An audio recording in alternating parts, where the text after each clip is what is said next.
We're back. It's No Apologies. And we have special guest Mark Haugen, president of the EMS Foundation. Mark, thanks for being with us. Thank you, Rick, for inviting me. Tell us, what's the EMS Foundation?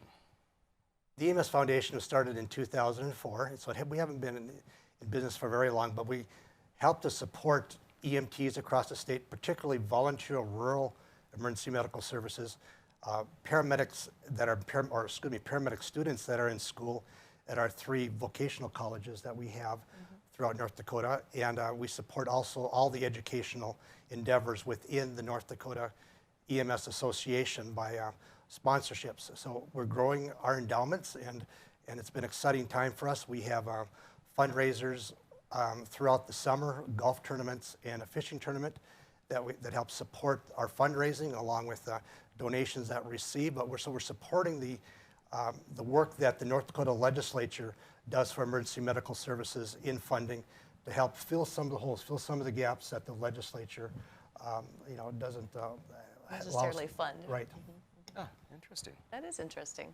I love that. Well, that's probably somebody who's forgotten and not necessarily thought of all the time. So I think that's a good gap to fill. And I want to just go on just briefly that we're very supportive, very grateful for the funding that we received from the North Dakota legislature that supports, again, education, equipment grants, helping to maintain all of our 120 rural EMS services across the state. So it takes resources primarily in our larger communities.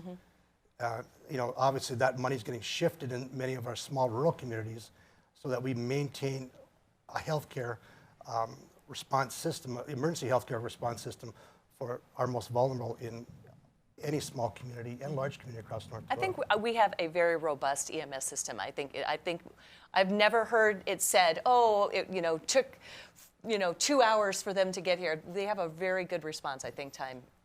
Yes, we get high marks from the federal government on our EMS system. In fact, we're looked upon many models, as being a model for many states to adopt. And we have a large footprint as far as area to cover, too. I mean, it's not like it's a small state geographically. Right. We're so grateful for all of our volunteer systems, but we know that the keys to our system are in our larger communities to help provide that backbone in Bismarck and Minot and Fargo and Grand Forks and Jamestown. Dickinson, provide that backbone for us for all of our rural communities also. So now, in addition to the foundation, you also have a regular day job too, I'm assuming. Yes, I work for the University of Mary. I'm a student success advisor in a number of our online grad programs. What I do, and there's something new every day. I just love working for the University of Mary, the Benedictine values that I work under and infuse into my life. But that student that lives in another state, they probably are never going to get to the University of Mary until graduation. So I help paint that picture and guide them along throughout the classes, allow the professors to do their work. But I'm that person they go to for questions and answers that are outside the classroom. And something's new every day in my job. It sounds like a very rewarding job as well. You're literally helping people all the time. Very much so. Wonderful, very, very cool. So I was kind of excited that you expressed an interest to even come on the program because you, I do know, ran for state treasurer, but on the opposite side of the aisle from Rick and me. Yes, I ran for state treasurer in the Democratic Nonpartisan League. The chair of the party, Mr. Pat Hart, did call me up prior to the last election cycle about 2 years ago. Mark, would you ever consider running for treasurer? Well, so I talked to the wife, and we said, yes, let's go for it. And I had the time of my life. Going out and just meeting people, even though it was a pandemic, I still got out there and met people, knocked on some doors, and involved in lots of events from all over the state, and just received a very positive response from the values that I was trying to show the citizens of North Dakota what I can do for that office. It was a very, very rewarding experience, although I didn't win the election. But it was I thought I ran a very solid, positive campaign with my resources. Well, I can echo that it's a wonderful experience. If I would encourage all of those people who are even thinking about running for office to do so, just simply for the experience of going across the state, meeting people, as you said, and seeing what amazing people we have in this state. Yeah, I wasn't new to this. I ran for the legislature in 96, 98, and 2000, I just simply took a break. But you know, it's tough for the Democratic NPL to make inroads. As you know, we are the minority party. But again, a great experience. Again, I feel like I'm more of a moderate in the party. I certainly not considered on the liberal wing at all. I am pro-life, and so I infuse those values into my campaigns. And it's important to me. Those are my convictions. Well, and I am happy to hear that because I too am pro-life, but I think that we probably share a lot of values the same, even though we may have political differences, we probably socially have some similarities, I'd have to say. Yes, actually, I grew up in a small farm in western McLean County, right off the Fort Berthold Indian Reservation.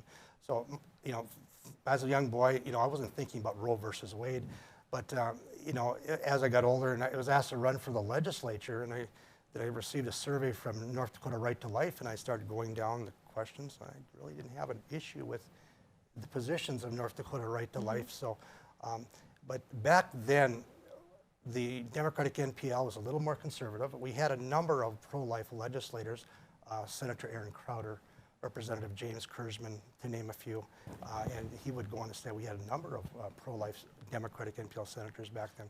And I've seen over 20 years that 25 years that the party has kind of shifted more left on that issue. But I have my convictions. I'm very proud to be able to bring up those issues. Do they come from your faith life? Yes. Because I would assume that. I would guess that's where mine also come from, and from where they come. So I think that is a very natural outcropping of one's faith. Right. Again, I talk about it around all people that we're able to discuss the pro-life issues with. I've offered a plank position at the Democratic NPL convention. I knew those plank positions, when I introduced a pro-life plank, would not pass. But I want people to know that there are pro-lifers that are in the Democratic NPL party. I was endorsed by Democrats for Life of America, along with the North Dakota Right to Life in the last campaign. And the Democrats for Life of America, they believe through Gallup, there's a Gallup poll out there that shows about 28% of the of Democrats in the United States are pro-life. Wow. It's probably but it's a silent minority. Right. They feel maybe a little bit afraid to bring up those convictions. After I introduced that plank at the Democratic NPL convention in Grand Forks in 2018, I had a number of people come up to me and whisper, "Mark, thank you for what you're doing." You know. Yeah, I think that's fantastic I do because too. you're standing out against what seems to be the mainstream of the party, at least now, and you represent a more centrist view, and I think that is so much healthier. I think pro-life represents what North Dakota at large believes, and to say that if you are on one side of that issue, you must belong to this party, and if you're on the other side, you must belong to the other party is ridiculous. There's a lack of diversity of opinion and thought that should belong to either party. I mean, I would love to see many more pro-life Democrats. They would be more representative. I think also, too, when you said 26% of the United States, it may be higher, actually, in North Dakota as a percentage comparatively. Yeah, absolutely. Again, it gets back to my faith. You know, what drives me? And you start with life, and then you go from there. Now, yes, I lean left on a number of different issues, but you know what? That's okay. That's what makes us different, maybe in some of our values. But Exactly. It's important to respect each other, listen to each other, and respect each other's opinions. That's what develops policy in the best possible way we can. Good. I think that probably 50% of libertarians, I believe, at least especially in North Dakota, 50% of Democrats and the vast majority of Republicans all believe in the sanctity of life and that life should be protected. There's no doubt about that. So good for you on that.